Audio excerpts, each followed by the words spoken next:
একা একা বসেছিলাম, এর ভিতরে শুভ আসলো আমাকে দেখে।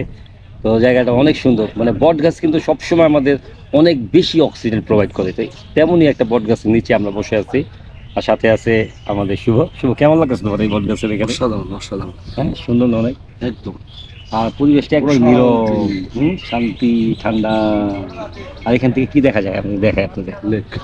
এই দেখেন লেক, লেকের পরে কিন্তু অনেক সুন্দর পাহাড় দেখা যাচ্ছে, সেই সুন্দর লাগছে এই জায়গাটা দেখেন।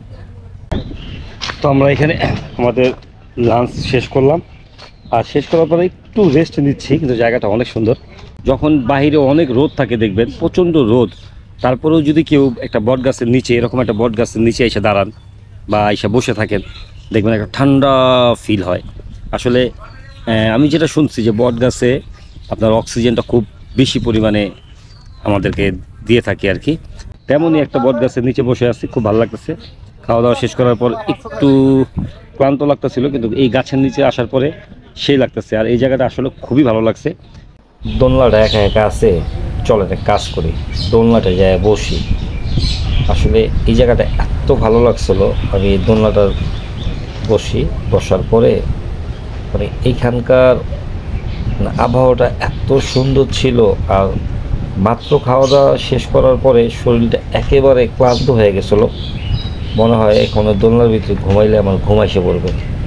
কিন্তু ঘুম যদিও আসে নাই, কিন্তু আমি অনেকক্ষণ এভাবে রিল্যাক্সে ছিলাম, আমার কাছে অনেক ভালো লাগছে। আর পাখির কিচির মিচির যে শব্দটা এখানে, মানে কি বলবো ভাই, এত সুন্দর। আপনি দেখবেন এমনি যখন আমরা ঢাকায় থাকি তখন আমরা দুপুরের খাওয়া দাওয়া শেষ করার পরে শরীরটা ছেড়ে দেয়, একবার ঘুম ঘুম লাগে অনেক। আমরা বোটে করে একটা দ্বীপে নামছি, আর ওইখানে গোসল টোসল করে তারপরে এখানে এসে খাওয়া দাওয়া করছি। খাওয়া দাওয়া করার পরে এমনি আমাদের শরীর ছেড়ে দিছে। তারপরে আবার এমন একটা জায়গা, এত ভালো লাগতেছিল।